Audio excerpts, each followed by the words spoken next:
പുതിയൊരു വീഡിയോയിലേക്ക് സ്വാഗതം. ഇന്നലെ തൊട്ട് സി കേരളം ചാനലിൽ വേൾഡ് കപ്പ് സംരക്ഷണം ഉണ്ടായിരുന്നില്ല. വേൾഡ് കപ്പ് തുടങ്ങുന്നതിന് മുമ്പ് അവർ പറഞ്ഞൊരു കാര്യമായിരുന്നു സി കേരളം ചാനലിലൂടെ തത്സമയം മത്സരങ്ങളെല്ലാം മലയാളം കമന്ററിയിലൂടെ കാണാൻ സാധിക്കുമെന്നുള്ളത്. എന്നാൽ ഇപ്പോൾ ആദ്യ റൗണ്ട് കഴിഞ്ഞപ്പോൾ തന്നെ അവർ സംരക്ഷണം നിർത്തിയിരിക്കുകയാണ്. അൺഒഫീഷ്യലായിട്ട് ലഭിക്കുന്ന വാർത്തകൾ അനുസരിച്ച് സി കേരളം ചാനലിൽ ഫിഫ വേൾഡ് കപ്പ് തത്സമയ സംരക്ഷണം നിർത്തിവെച്ചിട്ടുണ്ട്. ആ ഒരു സമയത്ത് പതിവ് പോലെ തന്നെ സീരിയലുകൾ സംരക്ഷണം ചെയ്യാൻ തുടങ്ങിയിട്ടുണ്ട്. ടെലിവിഷനിൽ മലയാളം കമന്ററിയോടെ സൗജന്യമായി മാച്ച് കാണാൻ കാത്തിരുന്ന മലയാളി ഫുട്ബോൾ ആരാധകർക്കിടയിൽ വലിയ നിരാശ നൽകുന്ന ഒരു കാര്യം തന്നെയാണിത്.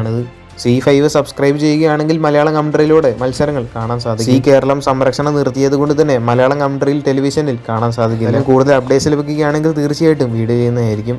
അടുത്തൊരു വാർത്ത ബ്രസീലിയൻ സൂപ്പർ താരം നെയ്മർ ജൂനിയറുമായി ബന്ധപ്പെട്ട ഒരു അപ്ഡേറ്റ് ആണ്. ഇനി ബ്രസീലിന്റെ അടുത്ത മത്സരം വരുന്നത് നാളെ ഹെയ്ത്തിക്കെതിരെയാണ്. നാളെ രാവിലെ ഇന്ത്യൻ സമയം 6 മണിക്കാണ് ബ്രസീലിന്റെ ഹെയ്ത്തിക്കെതിരെയുള്ള മത്സരം നടക്കാനായിട്ട് പോകുന്നത്. നാളെ നടക്കാനായിട്ട് പോകുന്ന മത്സരത്തിൽ നെയ്മർ കളിച്ചേക്കില്ല എന്നുള്ള കാര്യം കൺഫേം ആയിട്ടുണ്ട്. ടീമിനോടൊപ്പം നെയ്മർ ട്രാവൽ ചെയ്തേക്കില്ല. മാത്രമല്ല നിലവിൽ നെയ്മർ ഇൻഡിവിജ്വലായി ട്രെയിനിങ് നടത്തിക്കൊണ്ടിരിക്കുകയാണ്.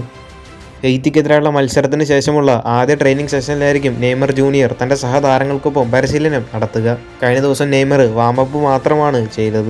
താരങ്ങൾക്കൊപ്പം അദ്ദേഹം പരിശീലനം നടത്തിയിട്ടുണ്ടായിരുന്നില്ല. പിന്നീടുള്ള എല്ലാവരുടെയും സംശയമാണ് സ്കോട്ട്ലൻഡിനെതിരെയുള്ള മത്സരത്തിൽ നെയ്മർ കളിക്കുമോ എന്നുള്ളത്. ഹെയ്ത്തിക്ക് ശേഷമുള്ള മത്സരത്തിലെ ട്രെയിനിങ് സെഷനിലെ നെയ്മറിന്റെ പെർഫോമൻസ് അനുസരിച്ചായിരിക്കും ഒരു തീരുമാനം എടുത്തേക്കുക. സ്കോട്ട്ലൻഡിനെതിരെയുള്ള മത്സരത്തിൽ നെയ്മർ കളിക്കുമോ എന്നുള്ള കാര്യം ഇപ്പോഴും സംശയം തന്നെയാണ്. ഈ ഒരു വേൾഡ് കപ്പിലെ നെയ്മറിന്റെ അരങ്ങേറ്റ മത്സരത്തിന് വേണ്ടിയുള്ള ബ്രസീലിയൻ ആരാധകരുടെ കാത്തിരിപ്പ് തുടരുകയാണ്. കൂടുതൽ ഫുട്ബോൾ വാർത്തകൾ അറിയാനായിട്ട് ചാനൽ സബ്സ്ക്രൈബ് ചെയ്യുക. അടുത്തൊരു വീഡിയോ ആയിട്ട് നമുക്ക് വീണ്ടും കാണാം.